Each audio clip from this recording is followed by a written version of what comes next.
Hey, everybody, welcome. It is Dorie. You probably knew that. I hope you did anyway. And I'm excited to be here talking with you about becoming a recognized expert. And oh, in case you're paranoid, I see a chat here. This person says, I can't find a mute button. I hope we're muted. Yes, you are. That's the beauty of Zoom webinars. So don't even worry about that. If you're munching something, feel free to do that. I will be your entertainment for today. Anyway, we're here to be talking about becoming a recognized expert. The vast majority of this session, I want it to be a Q&A so that we can cover whatever is on your mind and just do a fun, free-flowing session to talk about all of the elements that might be of interest to you, whether that is blogging for high-profile publications, building a speaking career, landing a TEDx, maybe it's content creation, maybe it's stuff related to networking, etc. But just to give you a little brief sense of how our time together is going to unfold, roughly speaking, I want to keep this to about an hour because, hey, you're busy professionals. We might run a pinch over if there's like extra questions, but not much more than that. I know sometimes webinars can go on to infinity, but I want to keep this tight for you.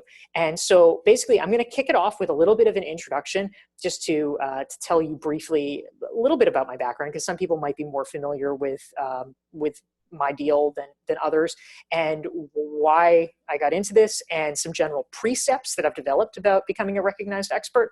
Then we will launch into Q&A, and probably about, I don't know, 3/4 of the way through, I just really briefly, for about probably 5 minutes, want to tell you a little bit more about the Recognized Expert course that I do in our Recognized Expert community. Some of you guys might be interested in that and considering that. Some of you might not. And if you aren't, no worries. This is not, I want to make people aware about the course, because if you would like to join it, we're opening up a new cohort, but this is not a sales webinar. And so I don't want people to be bored. I want this to be a very exciting and value-packed webinar. And so we'll briefly talk a little bit about the course. And, if you're not thinking of doing it, great. It's just cultural literacy, but we'll do it for about 5 minutes, and then we'll loop back to Q&A for the close so that we can spend as much time as possible talking about all the things that are on your mind and how we can continue to raise the game. I mean, we're still in New Year mode, right? This is all about taking 2018 to the next level. And so there's no better way to do it than by getting new information, hopefully getting ourselves fired up together and building a community of people who also really care about this. So anyway, just to dive in and tell you very briefly about where I come from and what my background is in this regard, I got interested in the question of becoming a recognized expert because I started my business now 12 years ago in 2006. I had originally been a reporter, and I got laid off, and then I couldn't get more jobs in journalism because they kind of weren't any. And so I'd been a political reporter, and I ended up transitioning into politics, and I became a spokesperson on a couple of prominent campaigns, but then they both lost. So that didn't work. Became a nonprofit executive director. And in the course of the 2 years that I spent running this small nonprofit, I just kind of had this revelation, which had never occurred to me before, that running a nonprofit is the exact same thing as running a business. And so I thought, wait, why don't I do that for myself? And so I did, and I went ahead and launched. But as soon as I launched, I just started to realize, and maybe this is something that you guys have felt, just the enormity of the weight of all the things that I did not know. And it felt like all of a sudden, as soon as I became a marketing strategy consultant, it was like, oh my God, everyone is a marketing strategy consultant. And people kept trying to get, to pin me down. Well, what's your specialization? Blah, blah, blah. All the things that are decent questions or good questions, but I didn't have good answers for them. And it was extremely stressful to me because I didn't really know how to properly differentiate myself in the market.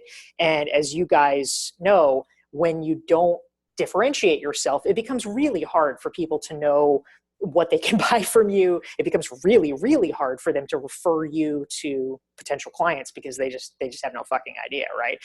So we have to figure something out. And that has been my process over the past 12 years. Yeah, I'm seeing here in the comments from people that a lot of you are having the same issue. So I feel you. I have spent the past 12 years studying this and trying to figure out how how to solve this problem, essentially. I felt like I was a smart person with something to offer. And I think that's probably true of you guys as well. But how do you tell other people that? How do you get them to understand that? That's really the question, because frankly, it kind of gets harder every day because there's so much more noise. There's, everybody's blogging, everybody's podcasting, everybody's tweeting. And so how do you stand out? And so for me, because I started my career as a journalist, we kind of go to our toolkit, right? My toolkit as someone who was trained as a journalist was, why don't I interview people who I respect, who I think are doing a good job at this, and why don't I find out their secrets? And so that's what led me to write my books. First, Reinventing You, then Stand Out, and then finally Entrepreneurial You. And they were all basically trying to solve related but sequential problems. Reinventing You was about how to transition into the career that you want. Stand Out was about, like, okay, now that you're there, how do you get known as an expert? How do you get people to seek you out rather than you having to constantly be begging for business? And then Entrepreneurial You was about, okay, you've built, oh, sorry, my cat just jumped, computer. Entrepreneurial You was about how to actually make money doing that. Because you can be a very successful person, you can be a very successful entrepreneur, but in terms of your reputation, but that doesn't necessarily translate into money. And so I wanted to figure out with Entrepreneurial You, how do you monetize it in a sustainable and fun and lucrative way that's actually useful to people? So those were the problems that I sought to solve and to figure out.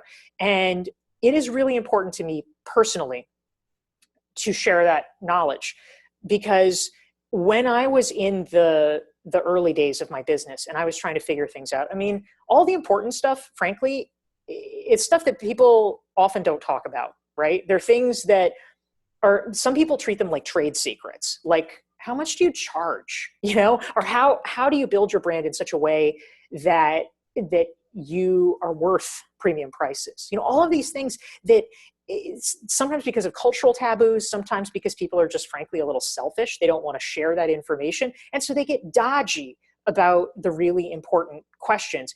And that just made me angry, frankly. I really didn't like that ethos of people trying to hide information from each other, because I don't think that's how you be a successful human. I think that we need to level the playing field.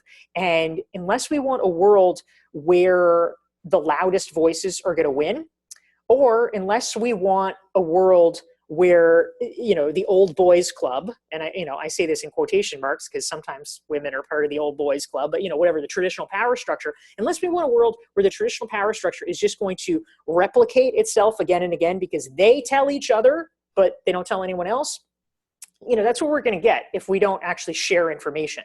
And so I wanted to write these books and learn these things for me, for my business, to help it be successful. But then I also want other people to be able to know how to do these things too, because to me, it is a huge loss when a really good, talented person is not able to get their voice heard and is not able to share their ideas because they, it's not because they're not good. It's just because they don't know how to break through. It is a different skill set. It's a different skill set to learn to be heard as compared to being good at what you do. And so for me, that's the essence of what I'm trying to get across in the recognized expert methodology. Is what are these principles? What is the secret code that other people have been operating on, and how can we learn this and be able to be successful within it so that we can actually get those ideas out there and and unlock it. So let's talk a little bit more about that. First of all, I'm going to do just the sort of foundational principle. I'm going to do a quick screen share here. Let's see how I do. All right, there we go. I am going to share the screen right now, and hopefully, here we go. I'm going to go to the, let's see, how do I get it to be this? Okay, I want it to, oh well, whatever. I'm trying to do like the screen view, the whatever. You'll figure it out. So here's the deal. In terms of becoming a recognized expert, fundamentally, what I've discovered, this is something that in the course of researching Standout, which was really my book on this topic, and all of the work that I did after that, just continuing to interview more and more people, I came to realize that becoming a recognized expert, fundamentally, there's three key levers that we have to move, right? It's content creation, it's social proof, and it's your network. Now, how do you do that? What does that actually mean? Very briefly, content creation you have to do, because if you're going to be recognized for your expertise, it's a little self-evident, but a lot of people don't think of it this way. If you want people to understand that you have good ideas, you have to share your ideas. That's mandatory, right? Somehow. Could be writing, could be podcasting, could be videos, could be speeches, whatever. But somehow you have to share your ideas publicly if you want to be known for them. So content creation is key. Social proof is basically, what is the reason why people listen to you? What rationale are we giving them to pay attention to you rather than someone else? And so social proof is a term borrowed from psychology. It essentially means what's your credibility, right? And so the fastest way to do this, and we can talk about all of these things in more depth, but the fastest way to obtain social proof is to attach yourself to a brand that other people have already heard of. And then you kind of have the reflected glory of that, right? So it could be that you blog for a prominent publication. It could be that you are a leader of a professional association in your field. It could be that you're involved in civic organizations in your community. It could be that you went to a brand name graduate program or certificate program, or got some kind of training. It could be that you have a degree or a certification, like you're a CFP or CPA or something like that. Those are things that are recognized, but it's a form of social proof. And then finally, third and finally, it's your network, because your network counts for a lot of things. Number one, it helps your ideas become smarter because you have people weighing in, but also your network is valuable because you have ambassadors. It's not just you spreading the idea. It is other people spreading the idea on your behalf. It is kind of an amplification effect. So if you can cultivate those things, that is really valuable. So, that's kind of just a foundational principle that I talk about with my participants in my course and in the Recognized Expert community. And so I wanted to share that with you. When people sometimes say to me, oh man, I've been trying for so long to break through and get heard, but it just isn't working. A lot of the time, the issue with that is that they have been doing one of those things really well, or maybe even two of those things, but they haven't been doing three, and you kind of need all three. So if we think about that, that can be useful. And I'll just mention, some of you guys may have already done this because I know you're on my email list. I'll type this into the chat box, but in case you haven't, I'm just going to advocate that you check out my Recognized Expert Evaluation Toolkit. Totally free. It's just at dorieclark.com/toolkit, TOOLKIT, and you can actually score yourself based on these three areas to see where you're strong and where you're weak. But anyway, that's what I would say. And I see here that some folks have very, very kindly gave me advice about how to get the presentation view. Yeah, thank you. I appreciate that. I have one more slide later, so I will use that. Okay, bottom left. Third from left. Okay, thank you. This is teamwork here, right? We're all helping each other. So anyway, with that as kind of a foundation, I want to launch into the Q&A. I actually got a couple of emails beforehand from some folks and wanted to just address them. So I'll just start with that just to kind of get it warmed up, and then I'll open it up to you guys as well. So I am my eyes are going to roam because I'm just going into my email to read this here. But so here we go. So the first question is from Nick. And Nick said, some business coaches advocate asking high prices to attract professional, motivated, and ambitious clients and to establish a high-end image. But what is your position on pricing? And so this is a great starting point. Why not start here? Because certainly this is something that I talk about a lot in Entrepreneurial You. So when it comes to pricing, I think, as we all know, there's kind of the art and science pieces, right? So I have two main thoughts that I'll share right away. And of course, if you want to go in more depth, please ask other questions and we can do it. The first thing is, I think that it is really important for us to try as best we can to get away from hourly pricing. that is something that, it's not always avoidable. I mean, for instance, if you work on a government contract, sometimes they just require it. It's the federal government. Like, you can't really fight them exactly. But in almost all cases, it is much more advantageous for you to have project-based pricing or value-based pricing rather than an hourly rate, because the hourly rate, it locks you into the fee-for-service model. Like, you're not earning any money unless you are doing that thing.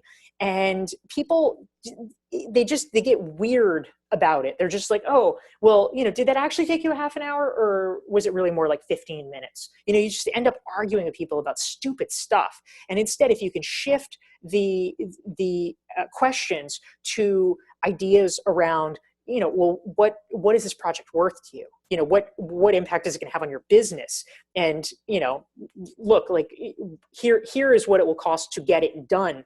In a lot of ways, the client actually likes that better because it gives them more certainty. They know that there's not going to be cost overruns, and it incentivizes you in the same way. You're incentivized to get it done right and get it done fast, and that's what they want as well. So that's one thought on pricing. In terms of how to specifically do it, Nick's question was about value and how to establish that. Now, I think there's a couple of pieces at play here. It is true that when you have high prices, people often assume, as kind of a proxy information, that it means that there's high quality. However, the caveat is that it has to be backed up by other forms of social proof. Otherwise, it seems illogical to people, and they just shoot it out of hand. So, for instance, if you are a really high-priced, let's say you're a really high-priced fitness instructor, right? And you say, oh, well, yeah, I charge my clients, a retainer of $5,000 a month, to do fitness coaching for them.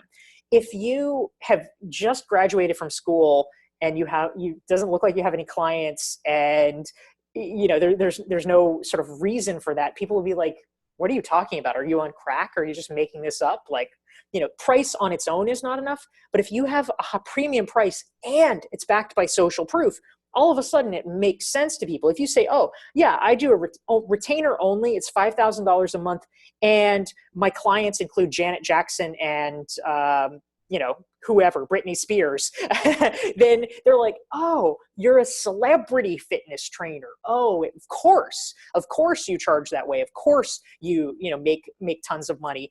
And of course I want the celebrity fitness trainer.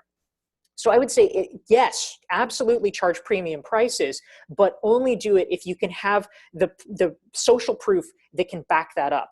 And this is part of the strategy, right? How do you get the social proof? Okay, great, but I don't have Janet Jackson as a client. Well, you can be really strategic about this. So, for instance, part of what I did, and this is an incremental process, right? You don't do this all at the same time. You do it over time, and it's paced out. For me, I decided that a good form of social proof for me would be university affiliations. That was something that, snob appeal or something. I decided it would be fun. I decided it would sound prestigious. And so literally I embarked, a number of years ago now, probably 2009, 2010, I embarked on a campaign to get university affiliations. And so I just went nuts on it. And it was like a project for me over a period of about a year or two. I was reaching out very assiduously to friends, to contacts. I was cold calling, it was emailing, but whatever, cold calling university programs to see if I could teach for them. I was doing a lot of networking to try to get in at various universities. And I mean, now I don't do that anymore because I don't have to do it anymore. Like, the good thing about social proof is it's kind of, in some ways, it's a little bit one and done, right? Like, once you have it, you got it. So I've I guess lectured at Harvard, at MIT, at Wharton, at Stanford, in Michigan. Yes, all those places, at Georgetown. Like, I can keep it going on. So I've done all of those things, and taught for like half a dozen different business schools. And so I don't need to pursue that anymore, but I did seek that social proof. And that's something that you guys can do as well, is to think, okay, what's a good form of social proof that I can aggressively seek out? So I hope that that's helpful. Another question that had come in that Glenn had asked was about breaking the cycle, of the fee for service, right? Because for a lot of us, if we do consulting, if we do coaching, it's like you're working, working, working, working, and then you don't have time to market, and then your work dries up, and you're like, and then it's like, well, how do I get clients? And so it becomes this kind of terrible feast or famine thing. What I would advise people to do is, and this is a part of the methodology that I talk about in the Recognized Expert course a lot as well, is that in the early days of your business, if you're just starting out, you want to think about your sales and your marketing as two ends of a continuum, right? And in the early days, you need to do more sales than marketing.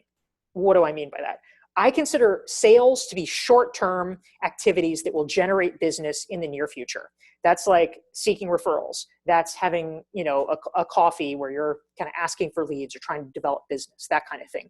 Marketing is long-term business development. That's the brand building. That's the real, recognized expert kind of stuff. It's the blogging, it's the podcasting, et cetera. Probably not going to bring you business tomorrow. Maybe, but probably not. It's the slow burn.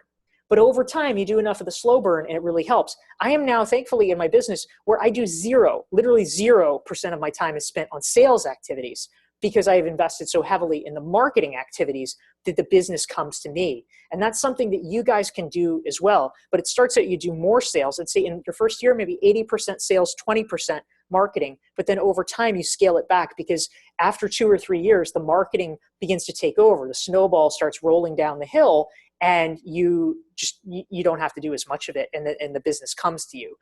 So that's sort of how I would think about that. And final question that came in earlier, and then we'll go to live to the ones that you guys are asking here. And thanks so much for diving in and engaging as well. I love having you here. The final question came in. It's an anonymous question, but I think we could probably all empathize, right? This person asked the question. This is somebody who is very involved in helping build other people's brands, and he says, why can't I do for myself what I do for other people?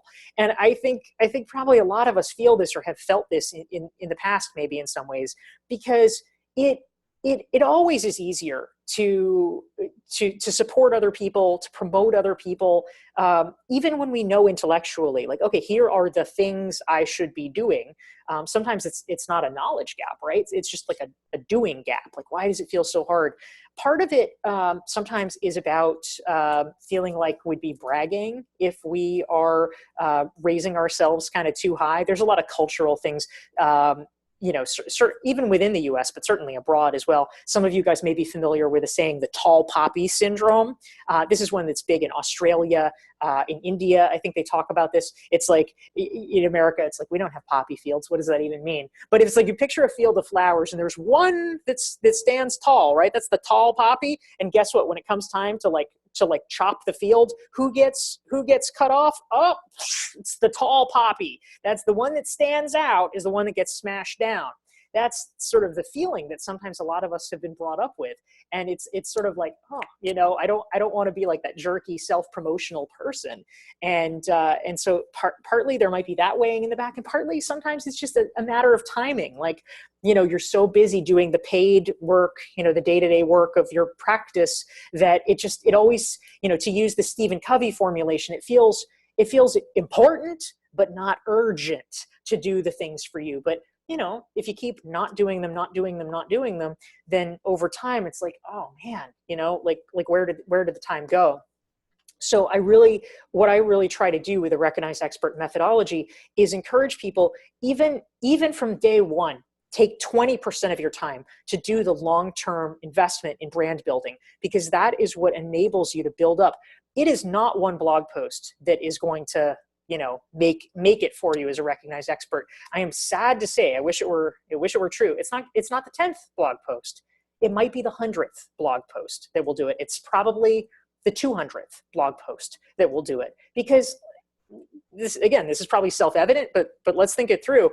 If it were easy, everyone would do it. Everyone would be a recognized expert if it just happened. If like, 2 weeks and you got it. That is frustrating for sure, because it always takes longer than we want. I am a really impatient person, and it really tried my patience sometimes. I'm like, why is this not happening yet?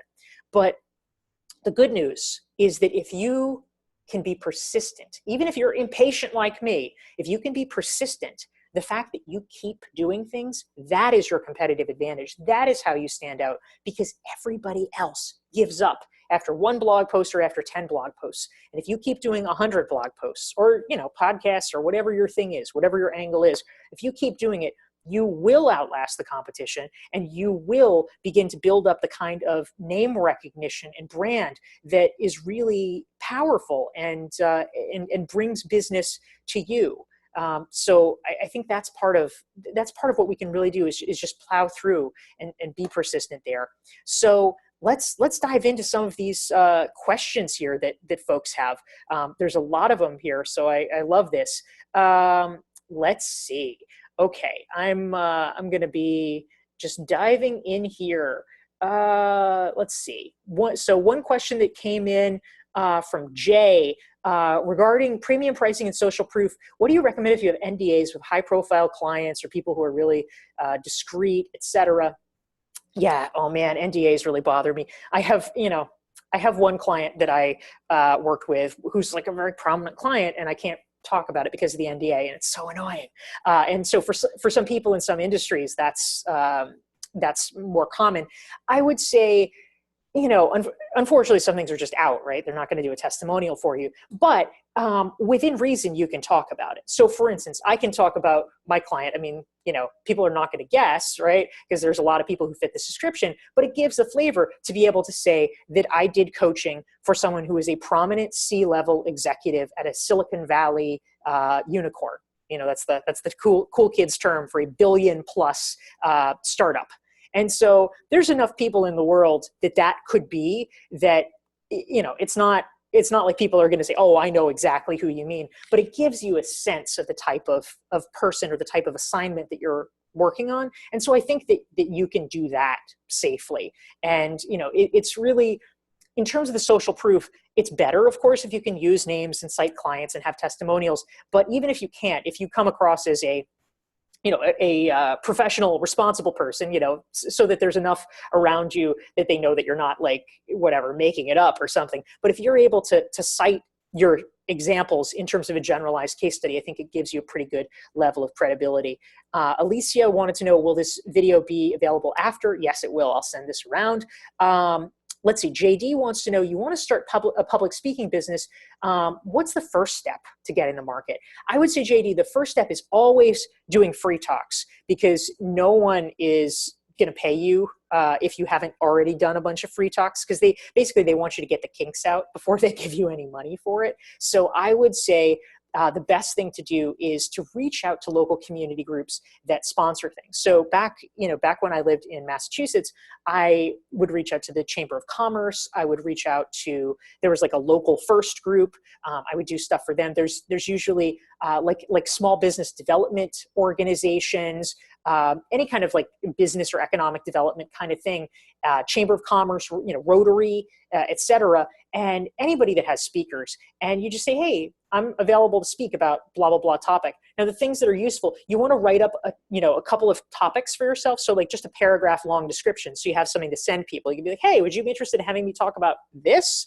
And odds are, as long as you've chosen your audience pretty well, they will, they'll say, yeah, sure. Sure. Business people are interested in businessy topics. So if it's something within that realm, they'll probably say yes. And so you get that exposure and that experience, and it begins to give you enough credibility that you can kind of move up the ladder and eventually begin to get small honorariums, and then eventually, really good fees for speaking. So excellent. Let's see.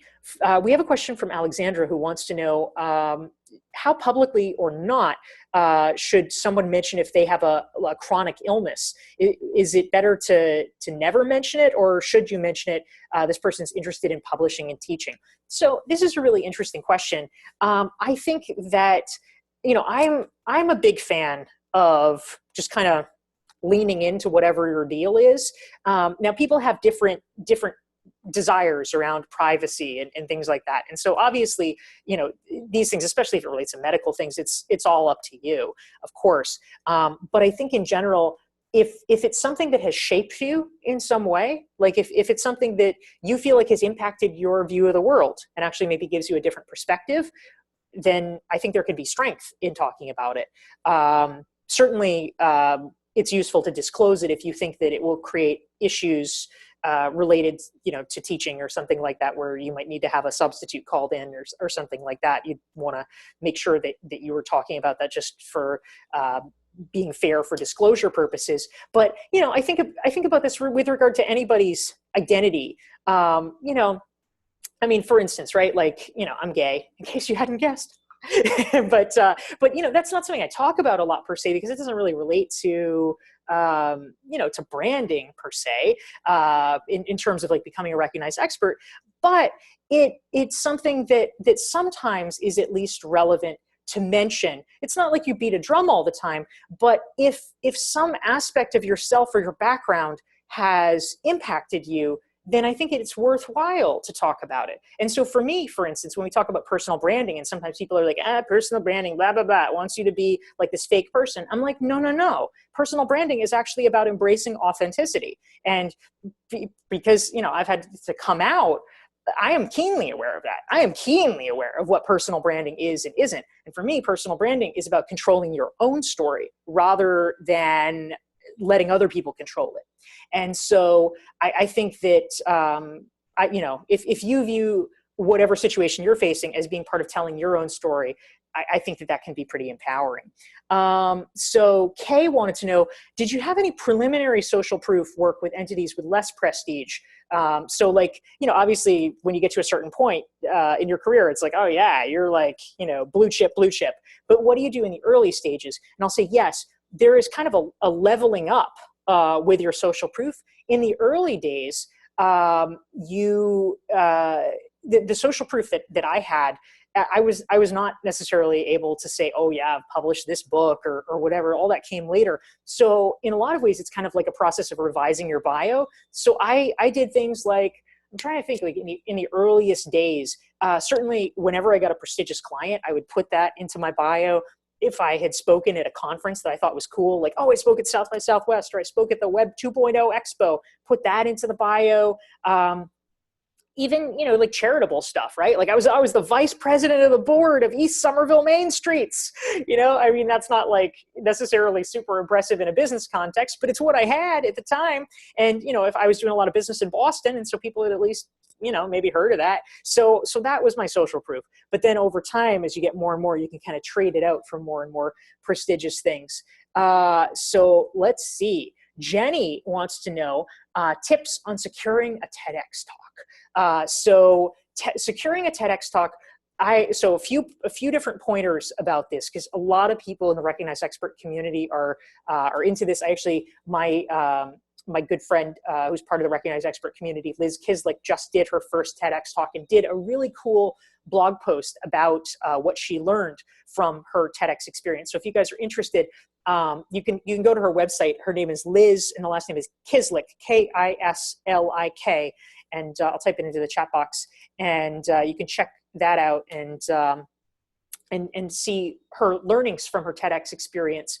But anyway, if you want to get a TEDx talk, a few things. So number one, useful activity, just like for any speech, as I mentioned, write up your paragraph long description of what you want the talk to be. You're going to have that anyway. Number two, identify, I'd say presumably local TEDx talks, although it could be, if you're willing to travel, I guess theoretically it could be worldwide, but especially start with the local ones and get on their mailing lists, right? Because oftentimes they will put out a call for speakers via their mailing list, so get on that. There's also a page on the TED website. So go to TED.com and then look for the page for TEDx's. It is a list of all the upcoming TEDx's. And so you can see, oh my gosh, all of these places. So you can find ones that are either in your geographic area, or you can find ones that are thematically related to whatever your subject is. And they all have websites. And so the thing about TEDx is, because they're all locally organized, they're done in different ways. Sometimes it's an autocracy and people are, it's like there's one person and they just pick who they want. But sometimes there's like an open call for submissions. And so if that's the case, look on the website and see what information they want. Usually what they want is that description of the talk. They also very often they like it a lot if there's a video of you speaking so that they can kind of vet you and make sure you're okay. So if possible, if you want to tee things up and make it more likely that you will be chosen to give a TEDx talk, try to get a video of yourself filmed so that you have something to show them. So let's see some other questions. Let's see. Cine has a question. How did you get your first expert articles into the big magazines? So there's a couple of points here. So there is something known as the ladder strategy, right? Of course, as you might imagine, it's hard if you've like never written an article, you can't necessarily immediately get it into a really prominent publication. But what you can do is successively ladder up from more to more sort of prestigious publications. So think of it like baseball, right? If I know, of course, many of you are not from the US, but humor me. In baseball, the major leagues is like where all the pro players are. But then there's these minor league teams. And so there's single A, triple A, single A, double A, and triple A ball. Now, you're pretty much, if you're a single A player, you're pretty much never going to get called right up to the majors. You are going to get called up to double A, and then you get called up to triple A, and then it's the triple A people that when, whatever, there's an injury on the major league team, the triple A player gets the chance to move up. So what you want to do is in your profession, identify, okay, what are the major league publications, and then what are the successive steps down? Okay, the B team, the C team, the D team. And so the starting point is probably just your own blog, meaning you could have your own blog, or you could just publish it on Medium, you could publish it on LinkedIn, et cetera. So you put that out there. And so you have a few articles, you practiced, you've done it a little bit. And so then you say, okay, what is sort of the next step up? Like, it's not the hugest thing in the world, but maybe it's something, okay, like maybe it's a, like a local industry, website or something like that. So you reach out to them and you say, hey, I've written about topics related to your industry. Here's a link to some of my posts. Could I do something for you? And, they'll say yes. And so you've gotten to single A. And so from there you say, okay, well, who are the double A publications? And, how can I break in there? And so you get the clips from the single A where they say, oh, well, she's written for them. All right, that's pretty good. So basically, you're not going to go from like your own LinkedIn site to the Harvard Business Review, but can you go from having published to, whatever in Forbes to the Harvard Business Review? Yeah, absolutely. So you want to be writing for publications that are just under the level of the ones that you want to go to, and then you can kind of leapfrog successively. So let's see. Call had a question. Does the toolkit help me know if I'm a good candidate, or does it give a clue about how to start? Yeah, the toolkit, it helps you. So this is about the Recognized Expert Self-Evaluation Toolkit. It scores you. You answer questions and it gives you a score about where you are on all the categories of content creation, of network, of social proof. And then it actually does provide suggestions about where to get started based on what your scores are. And Annie or Ani has a question. Could you talk more about the 80% sales versus 20% marketing when you're first starting out? What are some actions to take to get clients in the early stage? There is pretty much only one way to get clients in the early stage, and that is to start with the people that you know. And here is what I mean by that. Early on, if you don't have a lot of, sort of credibility, like meaning if you haven't been doing it for a while, if you're kind of new, if people are sort of taking a chance on you, then the only people who are willing to take a chance on you are going to be the people who already trust you in some way. And that's usually people that you know through a personal connection or former colleagues, et cetera, et cetera. And so I think of early sales as hand-to-hand combat, meaning it really is like calling people up, emailing people, being like, hey, I'm doing this thing now. Would you be interested in that thing? Do you know anyone who would be interested in that thing? That's literally what it is. And odds are, if you've built a good relationship with people, they'll say yes.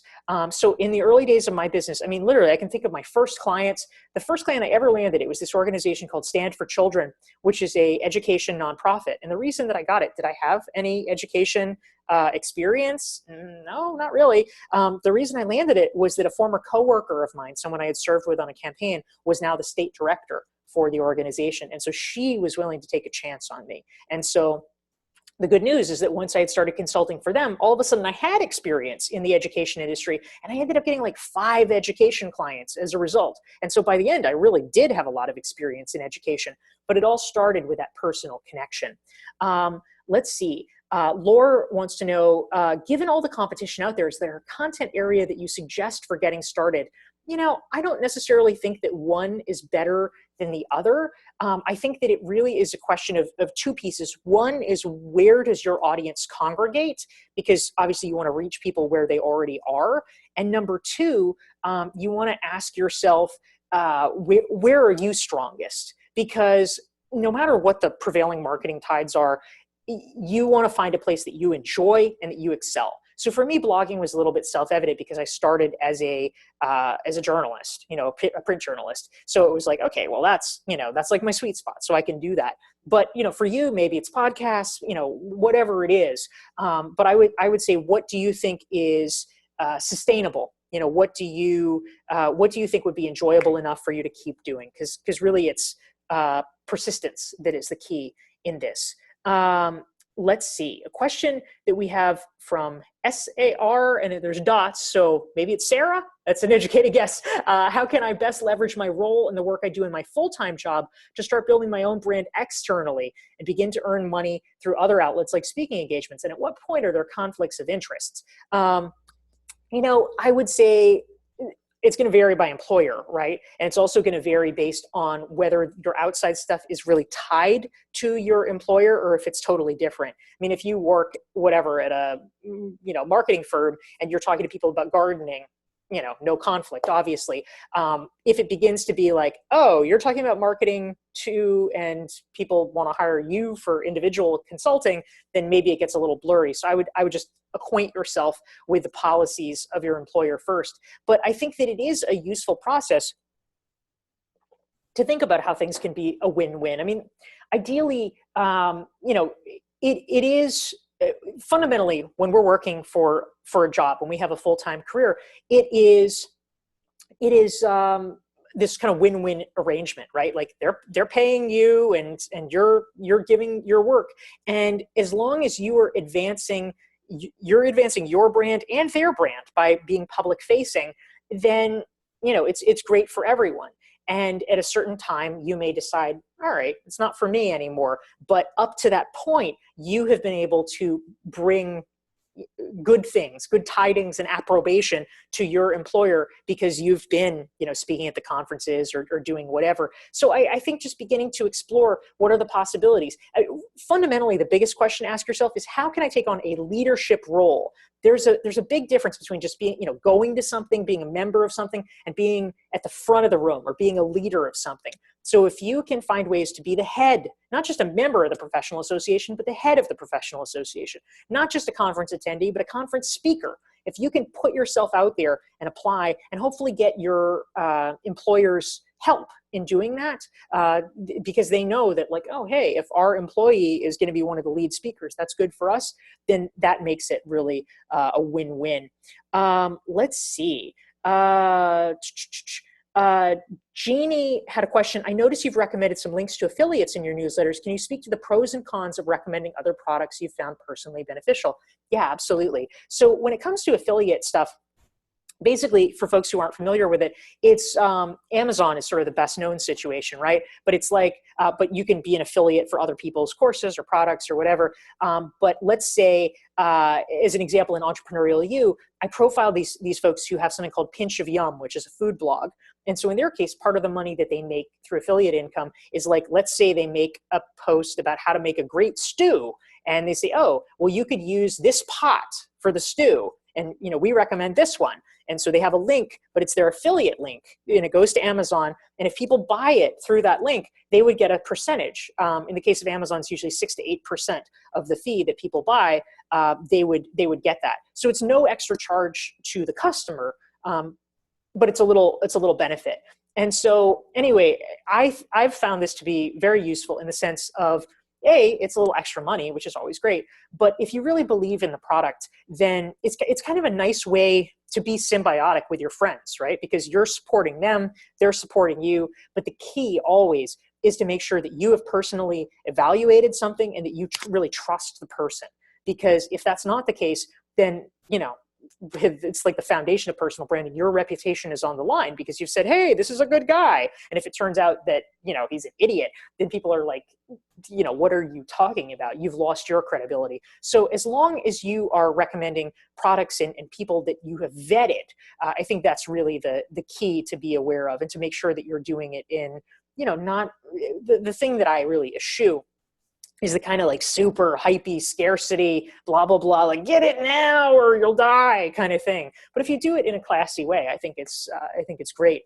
Kat had a question, or Kate, there we go. Now I can see how I can see the full thing. So Kate had a question.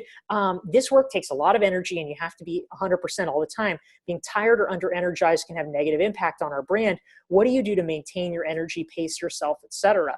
That is a good question, because I got up at 6 o'clock this morning and at 6:45 was taken in a car to Stamford, Connecticut, where I gave a talk, and then I came back and I just had enough time for a phone call and some lunch before talking with you guys. So it's already been a pretty busy day, especially because I flew in from Chicago last night where I gave another speech.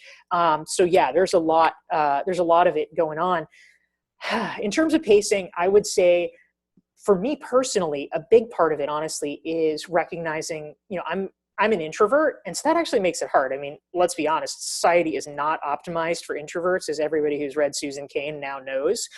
And so it's trying to build in time. It does not just come to you, right? You have to take it. You have to take time to recover. You need recovery time. And so it's very easy to get lulled into the like, oh, people are going out, I should do this, or oh, I should go to this reception or something like that. But it really is like, you have to be acutely aware of what your limits are. And sometimes you only, unfortunately, discover that post facto. But now I've done this enough, you know, I give, you know, often like 50 plus talks a year. I've learned what it takes to pace myself and how I can recover. So for me, it's a lot of things like time to read. I'm a big reader. That kind of helps me recenter myself. I also, in the past year and a half, have gotten a lot better about working out, which I think is useful, and that's been a part of it. But mostly, I think it is, you know, I'm willing to do what is necessary for work. And, you know, if you have to get up at, you know, 5 a.m. or whatever it is, I will do it.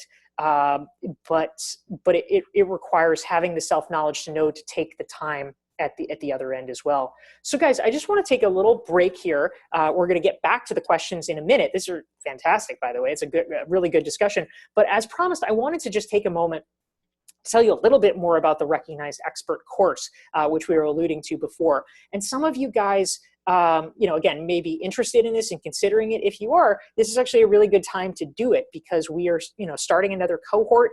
And in fact, next week, a week from today, we are going to be having a webinar, a special Recognized Expert webinar, where we're talking about book marketing techniques. So for anybody who has a book, or, you know, and wants to market it better, because hey, it's all about the long tail, or if you're thinking about writing a book, it is really useful to start thinking about the marketing and bake it in from the beginning. So it's going to be me, and we have a special guest, Jeffrey Shaw, who is a Recognized Expert community member. He was part of the very first pilot cohort of Rexers, and he has a book that's coming out next Tuesday, in fact. So he is literally like in the thick of his book launch. So I thought it would be fun to have him as a guest, and we're going to have a conversation, of course, take a lot of Q&A about that, about like, you know, how do you do this successfully? But so that's just one piece of the Recognized Expert course, is that we have monthly webinars, which are starting next week, where we talk about all kinds of issues, you know, in depth about all of that. But besides that, we have a very active Facebook community where people are, you know, asking questions, offering advice. I mean, it's everything from people saying, hey, I've revamped my website. You know, could somebody look at this bio? Like, is this okay? To, hey, what should I charge a client for this? To, hey, I'm going to be in New York City next month. Who wants to get drinks? You know, so it's really become a lovely community, about 180 members now in it. And then, of course, in addition to that, there's the course, part of the course, where there's more than 40 hours of material that I've developed for you guys in terms of, you know, these modules that walk people through these areas about content creation, about networking, about creating more social proof in your life, and a lot of other areas. And so I'll just do a super quick screen share so you can see what the deal is. Let's see if I can figure that process out. Here we go. All right, we're gonna do this, and it's gonna be amazing.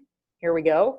All right. Hopefully, you all can see this. This is the Recognized Expert course. This is where you can actually sign up if you're interested. It's learn.dorieclark.com/courses/expert. I'm going to type this, in fact, into the chat box just so you can see that and have that. If I can find the chat box. Oh well, I'll find the chat box in a minute, because that's how we roll. and I will do that. And also, just so you can kind of see, this is me back when I had a haircut that was too short. So you can have fun and laugh at that. But this is the welcome video, and but all of this is what it looks like when you're a student. There's a guide. There's sort of this like start here, and it breaks through these articles that people can read. There's TEDx talks to watch. It's kind of the kickoff, and then there's videos about every facet. They're pretty short videos. It's what is a breakthrough idea? How do you identify your target audience?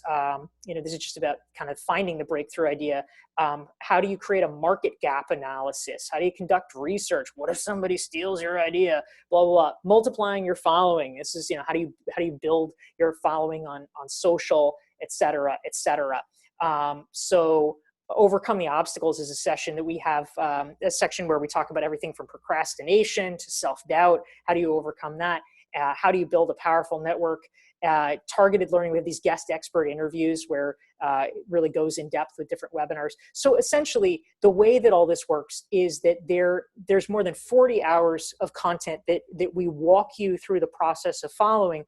There's the very active Facebook community where people post homework and any question that they have about their business and get help from me as well as each other. Some people have built some really amazing relationships. We have people who have become business partners as a result of this. And just the success stories are amazing. Literally today, a woman named Ann Sugar, who is part of our Recognized Expert community, just published her first Harvard Business Review article. I'm so proud of her. And a number of Rexers have been this is what we call ourselves, the Rexers, the Recognized Expert community, published in HBR, published in Forbes, published in Worth, all over. And, have done TEDx talks. I'm just super, super proud. So we have that. And then there's the monthly webinar. So this is a lifetime membership. Once you're in, you're part of the community, you get to access all of it. If you can't do all the courses and stuff right this minute, that's fine. Lifetime access. If you can't make a certain webinar, gets recorded, gets uploaded. So you can enjoy it at that time. And so if you're interested in participating in this, the place to go, hold on, I'm going to try to share a new thing. Let me see. I'm working the Zoom muscles here. Here we go. In the lower left. I still can't figure this out here. Anyway, you can see this is the place to go to sign up for the Recognized Expert course. Learn.dorieclark.com/courses/expert. Typing it in the chat box here. We'd love to have you as part of the Recognized Expert community. I think it's pretty cool, and I'm pretty proud of all the really high quality people that are part of it. And it's a great way for us to interact and to kind of rise, all the boats rise together. So anyway, that's the deal there. So let's go back to some questions that people have. Oh, good. And I'm seeing here, we have Karen says, I'm totally loving this and want to join. Yay, that's fantastic. We would love to have you guys. We have a question. Elizabeth wants to know, what platform do I use? It's called Thinkific, like Think, IFIC, and that's I think it's a great platform, and yeah, it's very easy for students to use. You can also download the videos too. So for instance, you don't have to be like stuck at your computer watching them. You can download them and watch them on your phone, watch them on your iPad, etc. Autumn says she tried to go to the link and it says it doesn't exist. Oh no, believe me, it does. Here we go. It's learn.dorieclark.com/courses.expert. Oh, how much does it cost? It's not inexpensive, right? It's $2,000. So it's basically about the cost of a graduate course, which is how I think about it, because I teach graduate courses. It is a lifetime membership, and it's a very substantial education. And it's the kind of thing that they don't teach in graduate schools. So if it's a topic of interest to you, I hope that it might be fun for you. And I want people to treat it with the seriousness of a graduate course, because that's the level of value that you got out of it. So, okay, other questions that people have. Alicia wants to know, do I have a daily routine? Not really. I know there's like a big thing about daily routines because of Hal Elrod and Tim Ferriss and whatever. And I think they're fun to listen to. I would say, though, that my biggest daily routine is that I like caffeine and I really like acai bowls. I feel like they're delicious. And every single morning, I do not get tired of them. I think they're amazing. But beyond that, beyond reading the newspaper, which I love, I'm a huge newspaper fan, every day is a little bit different, and I kind of like the variety. Let's see. Monica said, I never would have guessed that you're an introvert. I am too. How did you overcome the introverted tendencies or anxiety to become such a great speaker? Well, thank you. That's a nice compliment. I appreciate it. The truth is, I was honestly never nervous about speaking. Interestingly enough, it's kind of considered a separate thing, right? The public speaking anxiety, often it's less about introversion, extroversion. It's more about shyness, which psychologists define as if you're shy, that kind of ties more in because it's kind of a fear of judgment. And so it makes it harder for people to do things like public speaking. The actual public speaking, it's not stressful at all. I could do it all the time. I love it. What is stressful, which seems funny, right? Because it seems like lower stakes, is going into a room where I don't know anyone. That is really stressful for me. Oh my God. And so actually speaking is really good for me, because if I give this speech and then afterwards people come up and talk to me, then it's perfect, because I don't have to be like making stressful conversation. They already kind of know what they want to talk to me about. And so it's much more socially easy for me. So actually, ironically, being a public speaker has really helped me as an introvert. Let's see. Judy wanted to know, does my book specifically outline how to ID fees to charge, or where do you suggest we go for the information? It doesn't go in like massive depth about it, but Entrepreneurial You is the book to go to about that, and it does touch on fees for sure. So it's not a whole book on pricing, obviously, but I would say Entrepreneurial You, if you're interested in questions of monetization, would be a good place to go. Ibera had a question: what is the name of the food blog I mentioned? Because they're a food blogger. So it's called Pinch of Yum. I'm going to type that into the chat box. Pinch of Yum, Y-U-M. It's, let's see, panelists and attendees. Here we go. So that is a great food blog. And they actually have a food blogger community, as a matter of fact. That's another way to do that. So let's see. We had a question from Alea. Do you have any tips for introducing yourself as an expert? I find, oh wait, another question came in and then I just lost it. Oh no, tips for introducing yourself. I completely don't know where that question was. Oh, here we go. I find that I doubt myself. I definitely have imposter syndrome. Yeah, I hear you. I think, okay, so the first thing is, I would say, I advise people not to call themselves an expert, right? So I know that's probably not literally what you meant, but I just wanted to preface it with that caveat. I feel like when people say, I'm an expert at blah, blah, blah, that's often like a lady doth protest too much kind of situation. I feel like, let other people call you an expert, right?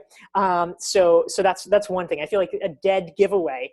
And of course, I used to do this, right? And when I first started my career, I was so like, oh my God, how do I make myself sound credible? And I'd be like, oh, Dorie Clark's a marketing expert, and whatever. So now I say, don't do that, because I feel like it's only the beginners that do. It is really hard sometimes to have that confidence and have that faith. But I think that there's a great phrase from Amy Cuddy. You probably know her from her famous TED Talk, where she says, it's not fake it till you make it. It's fake it until you become it. And I really feel like that's a nicer way of thinking about it, because it's not about like, oh, let me pretend to be this thing I'm not, but it's about just moving yourself into your best self and getting comfortable with that. How do you operate as if you are that expert, and kind of having that confidence? And so I think that social proof is actually really valuable here, because in many ways that's the thing that can give you confidence as well, as well as other people around you, to be like, oh yeah, they did have me speak. Oh yeah, I did have them as a client.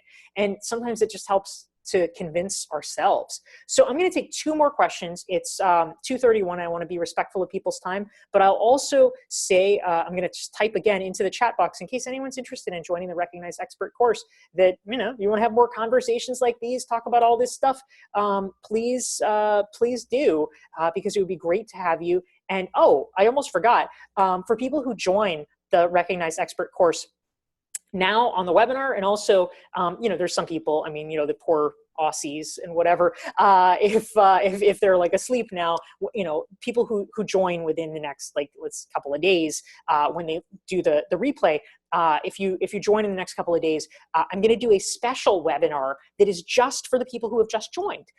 So you know, for anybody who has joined recently, so if you're on this and you're like, I joined last week, you know, what about me? Don't worry, you're invited too. But for people who just joined the Recognized Expert community, I'm going to do a special webinar just for you guys. So it'll be small and private. We won't even do it actually like a webinar. We'll do it like a meeting, so we can all have, you know, see each other's faces and everything, and meet each other, get to know each other. And it'll be like a super chill Q&A just for you guys. I'll be announcing that.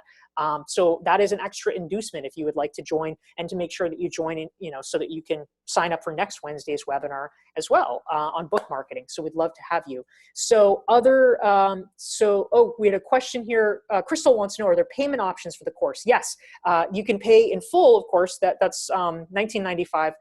Or if you want to do a payment option, there is, if you scroll to the very bottom of the page, there is a 3-pay options, 3 payments of $800. So for some people that works a little bit better. So if that's the case, we do have that option.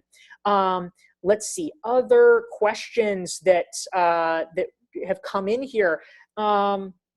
Let's see, Mike had a question. He says, I work in the financial sector. What recommendation do you have to battle the credentials arms race that's going on? I'm working to differentiate myself from people with both CPAs and MBAs and other kinds of letters behind their name. So I think it's an important question, because you're right, there is kind of a credentials arms race. I would say that if everybody is going apples, Mike, we want to go oranges. And what I mean by that is, you know, you kind of can't win, right? I mean, you know, you might have those credentials too, but essentially, I think that the strategy is to just try to do something totally different. Like, you obviously, people, it's not that they're like, oh, I only want a financial advisor who has an MBA, right? I mean, intuitively, we know that more is not necessarily better. Like, yeah, it's great if they have an MBA, but that doesn't mean that they're like the best financial advisor. There could be somebody who doesn't, who's better. I think people are willing to believe that. But if they don't have a compelling reason to choose the other person, they'll say, okay, well, I guess the guy with the more credentials is better. What we want to do is to find something that's even more salient for people than that, and hit them with that. And so I would say that if everybody is going the credential route, I think that the public prominence route, you know, kind of the recognized expert route, could be a really good one for you. So for instance, if you're starting to write for publications that people who are clients in your industry have heard of, if you are making yourself known in that area, that can be very powerful. One additional advantage of starting to create content yourself as well, which we didn't even talk about, but which amplifies the message, is that if you blog a lot yourself, if you're creating the content, you actually start to get quoted by reporters for mainstream publications. Because guess what? You know, it makes sense if you think of it this way. If a reporter is wanting to write a story, how do they find sources for the story? Well, the way they find sources is that they do a Google search first. They see what has come up. And if they see that Mike has written a bunch of articles in a reasonably prominent publication, they're like, oh, this guy knows what he's talking about. And so they call you. And then you get quoted in an even more prominent publication that the journalist writes for. So it really becomes a win-win. And that's a way to differentiate yourself. And once you get a quote, I mean, it's super powerful. I got quoted once in the New York Times, and they called me an expert at self-reinvention and making changes in people's lives. I mean, awesome, right? That was gold. And so now with that one quote, I have that in my bio. I have a speaker reel. I have it at the end of the speaker reel. So having something like that, where if you can get a publication and be like, you know, Mike, blah, blah, blah, a financial expert, then it's like, oh, yes. So I would say that would be a good way to do that. So other things here, Anika wants to know, should you brand yourself or brand your business? Easy answer. Anika, the question is, do you want to one day sell your business? If you do want to sell it, if it's something that you know, let's say it's, I don't know, you make earphones and you want to sell it, then it's better to brand your business, because if you're branding yourself, the people who buy the business are going to be like, does this business work without Anika?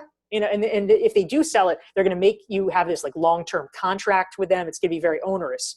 But if you don't want to sell your business, if you want to be like, no, I want to have me as the brand, and I want to do my thing just forever, which is kind of like how my business is, then it's better to brand yourself, because that's what people will know you as. So, all right, let's do our last question here. All right. Okay, here we go. Amazing. So many good questions too, by the way. Thank you, everybody. And I'm sorry that we didn't get to everyone's, but it was a lot of good stuff. I'll close with Daniel's. Daniel says, in the last 5 years, what have you become better at saying no to? What new realizations or approaches helped? Yeah, so I can see who reads Tim Ferriss. Yeah, it's a good question, and it's one that I like a lot. And I think saying no is really important, because something that for a lot of my private coaching clients that I work with, a starting place, I remember one person I worked with was just not having trouble making progress on some of her goals. And I was like, well, tell me about your schedule. Like, I wanted to figure out, like, why is she having this progress? Is it like a mental block? Is it like she's procrastinating? I'm like, tell me about your schedule. She told me about her schedule, and I was like, holy shit, no wonder you're not making any progress. It was ridiculous. And so the first thing that we worked on actually was clearing out more space, because you can't get to the new stuff if your entire life is clogged with the old stuff, right? So you have to do that sequentially, and you have to make sure that you are clearing the space and saying no to things. So, for instance, some things that I am saying no to, it's not so much that I have like new policies per se, but I'm very aware. I'm a big believer in having waves, right? Waves of things that I will do and then not do. So for instance, when I have a book launch, I do a lot of podcasts. I did 160 podcast interviews in 2015 during the launch of Stand Out. I did 140 podcast interviews in 2017 for the launch of Entrepreneurial You. That is a lot of time. That's a lot of interviews. I mean, literally, it's like, like 3.5 work weeks full of podcast interviews. It was an astonishing amount. Right now, I am saying no to almost every podcast request. And, it's like, no offense meant or anything like that, but I'm just letting people know. I'm like, guys, I'm taking a podcast break here for a while, because I need to have the wave where I'm doing other things. I'll do podcasts eventually. I'm not like swearing off of them, but I'm spending my time doing other things. And so I have declared 2018 to be the year of optimization. And so what that means for me is that a lot of the things that have built up, that are kind of, again, urgent but not important, I'm working on now. So for instance, I'm in the process of redoing my website, which has not been redone in a number of years. So I'm working on that. I've just got a speaker video created. That's a big thing that I'm working on. I am going to be spending some time working on optimizing my, my email structure and the welcome sequence of new email subscribers. So those are some of the things that are on my list now. But it's only made possible by doing things like saying no to the email requests. And also another one I can tell you, roundup posts, right? I don't know if you guys get hit up for these things, but it's a little bit clickbaity, right? Like someone will write an article and they'll email like 100 people and be like, oh, what's your 50-word answer for blah, blah, blah. And then it's just this like super long article, but it's just like, okay, they link to you and the goal is that they want you to link to it. And it's not very helpful because it's not like it really highlights you. It's just like you're part of a roundup of everybody. So I've started saying no to those because even the 5 minutes you spend, it's just like, you got to preserve the cognitive energy. So anyway, guys, okay, one more time, I'm going to type in, if you're interested in joining the Recognize Expert course, we would love to have you because you're all really nice people. And I like getting to know folks and having a really robust community of people who are helping each other get better and get better known. Because let's get some really great ideas out there. I hope that whether you're interested in participating in the course or not, that you found this webinar helpful. I love talking about these ideas and these issues. And if you have any questions that we didn't answer specifically about the Recognize Expert course, if you're thinking of doing it, but there's some like, does it work for left-handed people in Tasmania or whatever, feel free to send me an email. You can email me through my website and I'm happy to answer anything about the about the course. And replay will be available. I will be emailing this out afterwards, as soon as it renders. It takes a little while sometimes to process in the sky, but I will send that out. And thank you so much, everybody. Take care. Have an awesome day, and see you later.